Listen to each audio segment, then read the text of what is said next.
Welcome back to the Deep Dive. Today, we're not just analyzing music, we are witnessing, I think, an emotional metamorphosis that completely reshaped the foundation of an entire record label.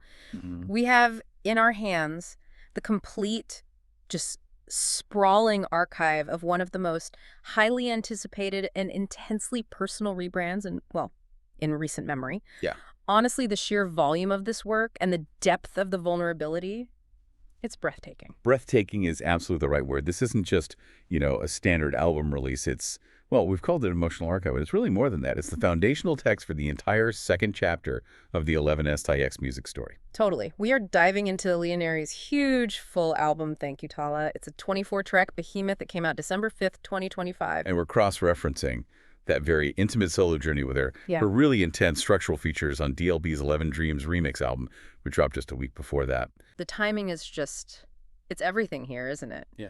It feels less like a typical album rollout and more like a pivotal, necessary moment of both personal closure and, I think, fierce public solidarity for the whole collective. Yeah, that's a 1-2 punch. So our mission today is pretty laser-focused. We have to analyze the lyrical architecture, the incredible sonic textures, and just the overall emotional weight of this dual body of work. And specifically, we're tracing that transition. Mm-hmm. The artist we knew as Tala Diwata becoming the woman who is now Liannarie. Yeah. This is the moment where that core pillar of the 11SIX music ethos really comes full circle. And it's happening right before the label founder's planned retirement. And for you, the listener, if you follow the 11SIX lore, this is basically your shortcut to understanding the why behind everything that happens next. Okay, so let's start there. Let's unpack this rebrand. It's impossible to separate the music from this biographical shift. You really can't. So the artist, born Liannarie Santos de la Cruz in Batangas City, Philippines, she chooses the title, Thank You, Tala. Which is so explicit. It's a ceremonial act of gratitude. Yeah. It's not a rejection of her past self. Right. Tala Diwata, the, quote, fading star, she had to be acknowledged before Liannarie, the rising flame, could really step forward. That transition is just... Yeah. It's so profound and it's so structural. The album, Thank You, Tala, it operates as this ceremonial ending, which then marks a new beginning. I mean, when she announced the rebrand back in October of 2025, it really set the stage for this album to function as a public letter of self-actualization. And you hear that ceremony, immediately. The first track, Salamat Po intro. The title itself, Salamat Po, it's a formal way of saying thank you in Tagalog. It signals respect for the past while stepping into the future. It really does. This track is just masterclass in redefinition and survival. It's delivered almost like spoken word poetry over this really atmospheric production. It starts so softly, Yeah. almost like a prayer or a hushed confession.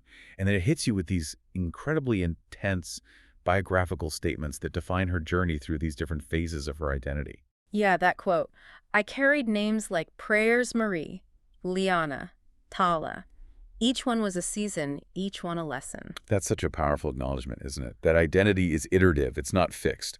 Tala was the identity tied to the most intense pain, but also her initial recognition by the label. Liannarie is the origin. And Liannarie is the integration of all of it. Exactly. The vulnerability here is what's so striking. She talks about these immense personal storms she survived. She claims she broke in ways no one knew. But the crucial pivot, I think, happens when she transitions her self-description. She moves from being that fading star who's searching for, external validation or answers to declaring herself a flame rising. And the flame isn't solitary. This is the key. This is where that 11SAX ethos just bleeds directly into her personal story. She emphasizes she was never alone. Right. Her survival is tied to her ancestors, to the women before her, to the collective. And that one turn, transforms her healing from a personal act into a legacy act. She gives gratitude to Tala for teaching her how to fall and still bloom. It frames this entire 24-track album not as just an accounting of her pain, but as a letter of successful self-actualization. Yes, it's a testament. So let's pause on this idea of the 11SIX ethos and her role as the foundational flame, because she wasn't just an artist on the label. No, not at all. She was the first ever 11SIX signing.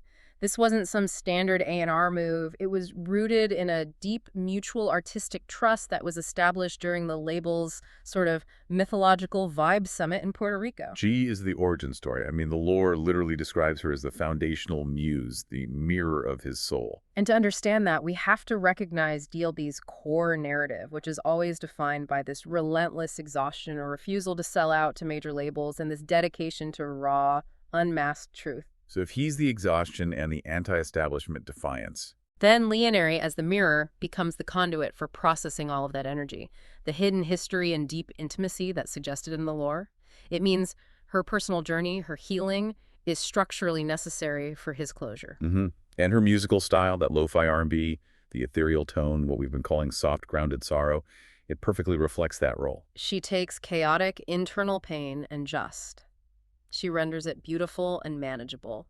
Exactly. Her vulnerability gave DLB a framework to process his own refusal to compromise. Ah, I mean, by singing her pain, she was essentially giving voice to the pain he was suppressing as the founder fighting the industry. So the rebrand to Liannarie signifies the mirror healing and finally reflecting an image of autonomy. Which is the only way DLB can actually truly step away. That makes the sonic architecture of You Tala even more critical.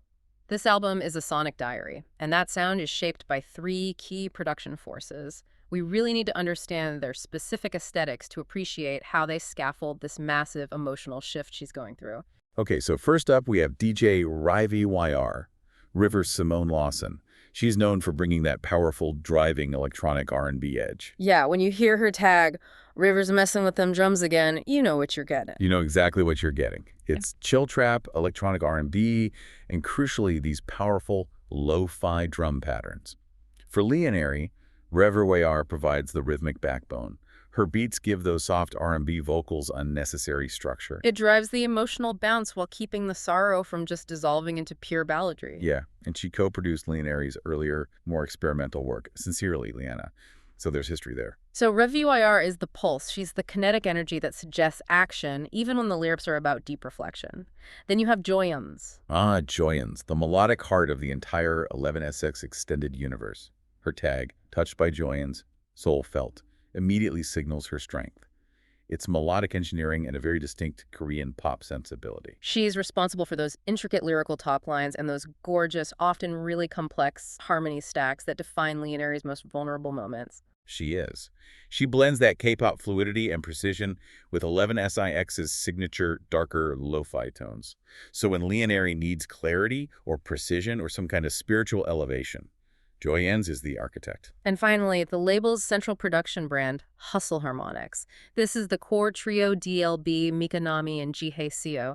They define the very sound of 11SIX. Yeah, when you hear that whispered, hustle, harmonics, you expect those deep lo-fi textures, the heavy analog soul influences, the cinematic undercurrents, and that dark warmth. Hustle Harmonics provides the atmosphere. They build the soundstage where these confessions take place. Their work is so structural and intensely intimate, it gives the emotional core of this album its necessary weight and depth. It is the sound of a memory being replayed in a dimly lit room. That's the vibe. So these three units, RevUIR for the controlled pulse, Joyans for the melodic clarity, and Hustle Harmonics for the intimate atmosphere, they form the entire sonic palette that Liannarie builds this colossal final statement on. It's a beautifully balanced production strategy. It really is. Okay, so let's move into the first thematic section of the album. This is the sound of Liannarie achieving healthy, reciprocal love. It's a complete and, I think, revolutionary departure from the toxic dynamics that really characterize the Tala Diwata era. This section is all about the realization of what stability actually sounds like. You know, it's about the hard-won fight for tranquility.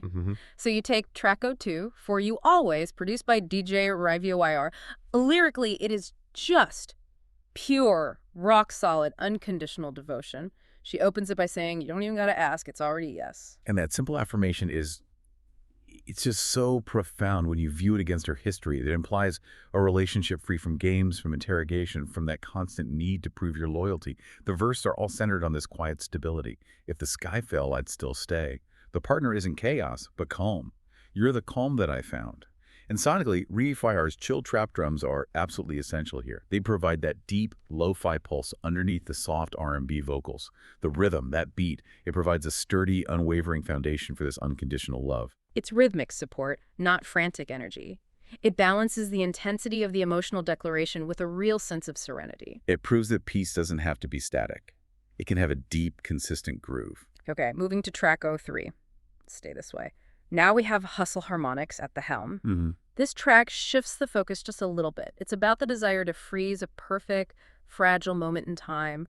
The lyrics describe finding a home I don't want to break and that blessed silence where the noise just fades away when she's with her partner. And the vulnerability in that desire to freeze time, it suggests she knows how rare and how easily shattered this moment of peace really is. And this is where Hustle Harmonics just excels.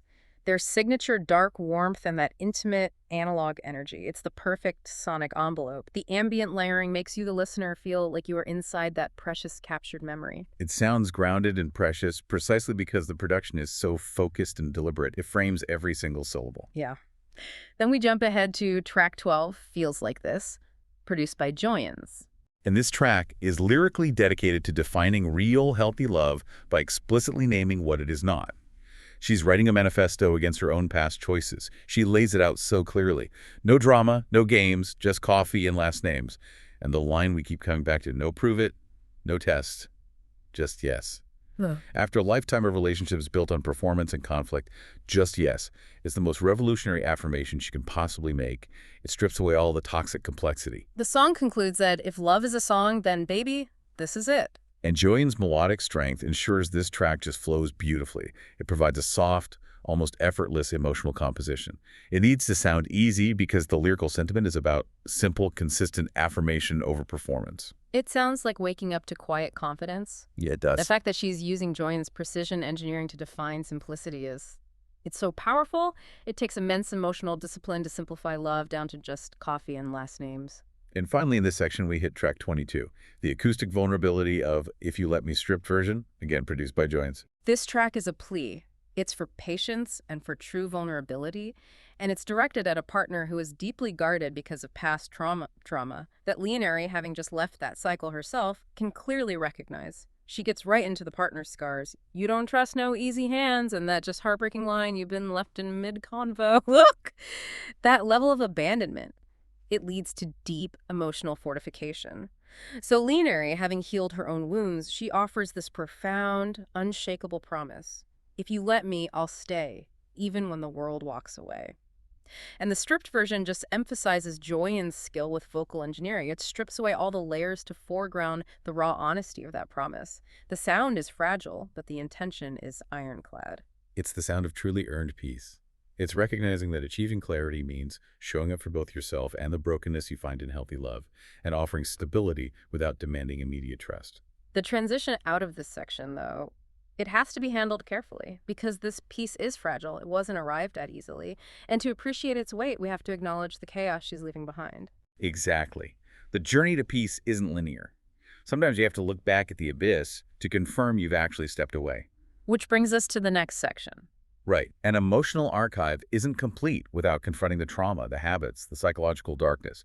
This next section just throws us right back into the psychological core of the Tala Diwata experience, acknowledging those destructive patterns. This is the necessary self-reflection that makes all that preceding clarity so meaningful.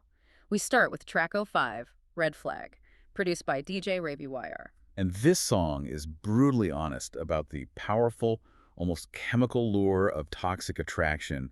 Even when Liannarie knows better, she's intellectually aware of the danger. She knows, you're a red flag, but I still chase. But she is fully addicted to the chaos, describing that adrenaline rush, danger that's too good in your face. This isn't ignorance, it's compulsion. And Ravi Wire's signature chill trap and lo-fi drum patterns are so crucial here. They create a kinetic, pulsating backdrop that perfectly embodies that adrenaline rush and that inescapable pull.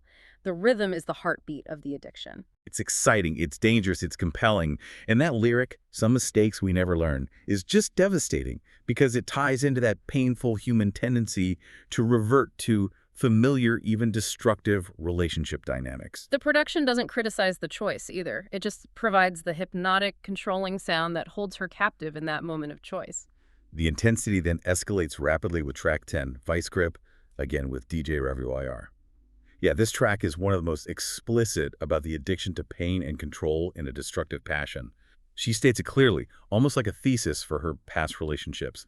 Love isn't love till it cuts like vice. She craves the pressure. She admits the physical sensation of being controlled. I can't breathe, but I don't want to fight. That is incredibly visceral. It describes a deep pathology where conflict and control are just. They're mistaken for intimacy and passion. In Rivoire's production, known for its controlled rhythmic design and electronic atmosphere, it just emphasizes that pressurized feeling, that chokehold grip. The chaos in the lyrics is juxtaposed with this controlled, pounding trap beat. It keeps the listener locked into that uncomfortable, addictive rhythm. You feel the vice grip sonically. You really do. It's so central to her identity that it even gets a specific treatment. The Vice Grip One Night Remix, which is track 23. The fact that she revisits the same raw content in a remix suggests that this trauma isn't easily shed. Not at all. The remix might use a different sonic flavor, maybe a faster tempo or harsher electronic textures, to really enhance that feeling of chaos and urgency. Yeah. It's reiterating the sheer difficulty of walking away from familiar pain. And then comes the necessary reckoning, the moment of reflection. Track 14, Back When I Believed in Love, produced by Joyons. After all that kinetic chaos, this track contrasts so sharply. It's lamenting the loss of innocence. She describes the naive girl who wore white lies like lace, thought pain was grace. She's realizing she romanticized her own suffering. And the pain in the track stems from that stark realization, I didn't know love could lie like this. Joyon's melodic production just frames this regret so beautifully. The purity of the melody allows the sorrow to feel clean and devastating, unlike the messy chaos of Red Flag. The repetition of, I still miss Jonametta, the girl who thought it felt like this, acts as a powerful melodic eulogy. It's the moment Liannarie mourns Tala Diwata's naivete. She's recognizing that to move forward, she has to acknowledge the innocence that was sacrificed. This whole movement, from the clarity in Section 2 to this destructive reflection in Section 3, it just shows that healing is not linear. The entire second movement is about confronting those shadows, feeling the pull, and then consciously reaffirming the decision to walk towards the light we heard in, For You Always. This final section of the album it's arguably the most significant structurally. It moves beyond self-reflection to achieve finality, not just personally, but in relation to the entire 11SIX ecosystem, especially DLB, the founder. This is where the goodbye and the handover occur. And the gravity of this closure is signaled by her intentional use of cultural identity. We start with track 06, Tayo Pa Rin, produced by Hustle Harmonics. The title means Still Us. The use of Tagalog here is so profound. She reserves her native language for the deepest, most agonizing expressions of longing. This track is just pure, aching grief, acknowledging an impossible bond. Tayo pa rin kahit bawal umilit. Still us, even though we can't repeat. Yeah. By choosing Tagalog, she takes the emotion out of the realm of, common R&B confession and places it into a deeply specific cultural context. It carries the weight of history and homeland. And the Hustle Harmonics production creates this acoustic, intensely intimate soundscape. She mentions, bawat yak ng gitara ko, the cry of my guitar.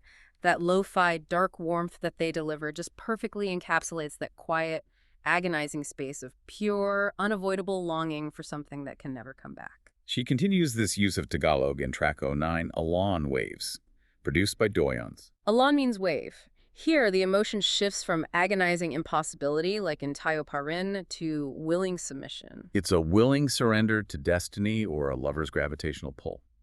And that is crucially different from the toxic addiction of vice script. Right. She states, "You're the ocean that saves me tonight." It's a spiritual submission.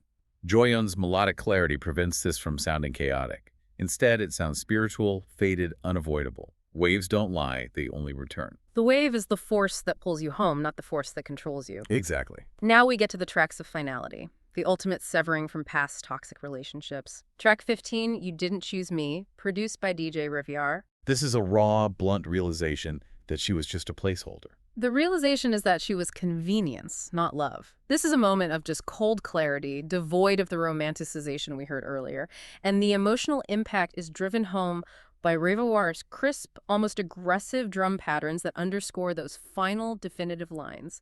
You didn't choose me, you chose her, and I deserved better.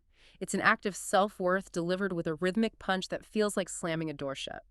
And that definitive action is immediately followed by the emotional defense mechanism of track 16, How Dare You Say My Name, produced by Joyons. This track is Liannarie standing her ground.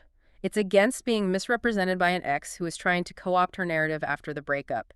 It is an aggressive stand focused entirely on reclaiming her history. You don't get to share my history. The ultimate act of self-protection is declaring that the healing was solitary and autonomous. I healed without your hands. Joyan's polished sound gives this defiance a sharp, almost icy edge. It ensures the message is delivered with unshakable confidence and precision. But the most significant track for the 11SIX narrative, Yeah. the emotional and structural climax of the entire album, has to be track 13, This Was Never Mine. A collaboration between Hustle Harmonics and Joyan's. This song is explicitly written as a farewell letter to DLB. It establishes the lore, the beginning ethos. Yeah. We have to spend time here. She is thanking him for seeing the vision of Tala Diwata, the raw talent, the first signing, and giving her that platform. And she acknowledges that in giving her a voice, he helped himself heal by singing the things he's been dying to let out. She was the mirror, right? She was the mirror. And this track is the graceful severance of that muse role. The core message is crystal clear, especially knowing DLB is retiring. You gave me a voice, I carried the line, but this story was never mine. It is her autonomy declared, but done with love and respect. She is saying, I fulfilled my purpose in your story, and now I step into my own. It is a beautiful moment of transition. She's recognizing that her purpose in his narrative is complete, which allows her own story to finally begin. And this moment is backed up by the sheer collaborative weight of the entire 11SIX ecosystem that's present on the album. Yeah, the album is a full 11SIX family portrait. It's showing the label's resilience. You've got Wet Paint on track 04, featuring K1A members Mireille Lux and Zong Sky, demonstrating that crucial cross-collective synergy. And Someone Like Heaven on track 07 features Nico Vella from Melody Clavev and the key solo artist Liannarie. This is proof that the structure is wide and deep. But there are two other tracks in the section that really capture the psychological weight of the hustle and the necessary resilience Liannarie had to build. Track 18, Club Confessionals, originally from the Neon Bonds OST. It reveals the brutal pain of performance and survival. It's so cinematic, likely Hustle Harmonics, capturing the atmosphere of the stage as a sanctuary. The lyric, "Truth in my hips, salvation for sale," is just. It's devastating.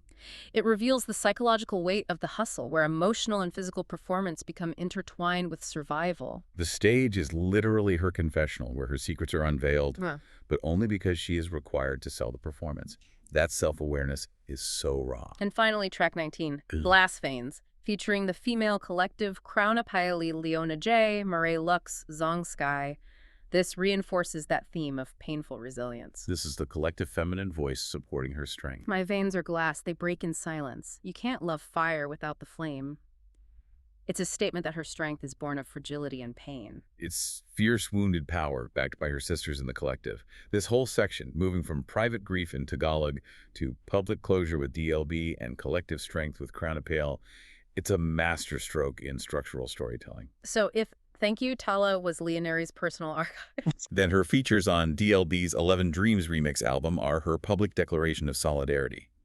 And critically, her role as the emotional anchor for the label's collective consciousness as DLB prepares his final move. yeah, that album, released November 28th, 2025, is his collaborative send-off, and Liannarie's contributions are just indispensable. She takes a prominent, crucial, and often concluding position on these tracks. Let's look at track 02, the title track 11 Dreams feat. Liannarie. It's largely driven by DJ Rivarier's production. DLB's verses are so raw here. He's detailing his sleepless exhaustion as the founder. Sleep don't come, so I count what's broke. And he explicitly addresses his fight with the industry. I done passed up deals, told labels eat dick. And that sets up Liannarie's role perfectly in verse 4. She's the witness, she's the mirror, and she's the ultimate validator of his pain. She says, I've been listening to your fight through these blown-out speakers, feeling every scar like it's mine to keep here. She internalizes his struggle. She does. And her genius is turning his internal solitary struggle into a shared path for the entire collective. She pivots the narrative from personal suffering to collective endurance. If sleep don't come, we stay wide awake, still alive in the wreck, still chasing 11 dreams. She gives his individual exhaustion a collective purpose. And Rivarier's production, which is rhythmic and driving, prevents the track from just dissolving into melancholy. It's exhausted, but it still moves forward. Then there's track 03, No Price on Peace remix. This is a massive collective effort with K1A, Melody Clavev, and Crown Exiv. Production credits split between Hustle Harmonics and DJ Riviere. This track explores that collective search for peace beyond material gain. You hear artists like Damar Jordan talking about being quiet by design, and Zong Sky talks about learning how to sit with the quiet. The collective is seeking a deep, personal tranquility away from all the industry noise. But it's Liannarie who delivers the emotional resolution in the bridge and outro. She cuts through the collective search with this unifying, hard-won truth. No mask, no front, no rush, no fear. We all got scars that brought us here. She transforms their shared pain into their shared purpose. And her final word on peace is profoundly solitary. It links right back to her own hard-won clarity and thank you, Tala. Ain't no price on peace when you're standing all alone. It's the ultimate self-declaration, even within a group track. Peace is internal, not communal. You can share the journey, but the price of peace is paid by you, individually. Moving to track 06, Lost Youth remix. This is an aggressively raw track. It's addressing street trauma, death, and rejecting traditional spiritual prayer for the necessity of speaking truth. It's a very harsh, unvarnished look at the pain that defines so many of the collective's members. And Liannarie takes the chorus, and she shifts that collective anger towards systemic issues. She broadens the scope from personal tragedy to societal failure. It's an incredibly empathetic and political pivot. Don't cry for us, cry for the ones they fucked, kids with no fathers and mamas on luck. She uses her platform to contextualize the individual pain within a larger societal failure, systemic neglect. She closes the track by naming the root cause of the group's trauma. We were once lost youth, but the world never found us. Her voice here is so powerful. It's moving from muse to an intellectual voice, giving the trauma a framework. And finally, track 09, I Rise remix, produced by Joyans and Hustle Harmonics. This is the most overtly politically charged track on the record. Yeah, directly addressing systemic injustice, the absurdity of prisons where schools should be, and justice being reduced to photo ops. Liannarie shares the defiance in the chorus with Zong's Sky. They provide that unified, powerful, feminine strength that carries the weight of the collective's hope. They sing, I see the world burn in pain in every corner, but still, I keep hope alive. But I rise, I rise. This just cements Liannarie's evolution, doesn't it? She has stepped fully into the role of collective empowerment. She's moved from Tala, the fragile star searching for answers, to Liannarie, the fierce spiritual backbone of the label, who not only survived, but now fights for the survival of everyone else. Across all these remix contributions, she is consistently the emotional anchor. She's validating DLB's trauma, and she's elevating the resilience and political voice of the female artists. Her contribution ensures that DLB's final body of work isn't just a farewell, it's a statement about the enduring spirit and structure of 11SEX music. A spirit that Liannarie now embodies and leads. So, what we've explored today across these two major projects, Thank You Tala and the 11 Dreams remixes, are two sides of the same incredible artist at the absolute height of her expressive power. On one hand, you have the deeply intimate, healing, and finalizing work of her solo album, moving from chaos to clarity. And on the other, you have the fierce public solidarity and emotional anchorage she provides to the collective, proving the structure of 11SIX will survive the founder's departure. And that dual nature gives Thank You Tala a profound functional importance that extends far beyond, typical record sales. It's not merely an album. It's an emotional transition for the entire 11SIX ecosystem. It offers closure to her past identity, Tala, and through that crucial track, This Was Never Mine, it acts as a final offering to DLB. It's a thank you and, implicitly, a handover of the moral responsibility of the label's ethos. It really compels us to rethink the nature of partnership and legacy in music. I mean, we know the foundational intimacy between Liannarie and DLB was key. She was the first signing, the muse, the mirror of his soul. And we've analyzed the public, structural finality of tracks like This Was Never Mine, which raises the final, lingering, provocative question we have to leave you with. Considering this powerful dynamic, how much of Liannarie's final artistic legacy is truly dedicated to establishing her own autonomous identity, the flame rising on its own terms? And how much is implicitly meant to be the map DLB leaves behind for the world to finally understand his own complex, exhausting story? If she was the mirror, and the mirror is now shattering and rearranging itself into a new image, does the reflection persist in the pieces? Does it guide us to the original artist's destination? The album is titled Thank You Tala, but the lasting impact might be the thank you she gave to the founder for giving her the voice to say goodbye, ultimately ensuring his legacy endures through her survival. It's a complex, beautiful, and devastating finale to the first era of 11SIX music. And for you, the listener, go back and listen to This Was Never Mine, right after DLB's verse on 11 Dreams. It's the sonic confirmation of the end of an era. And a powerful challenge. We'll leave you there to mull over whose story you're truly hearing. Thank you for diving deep with us.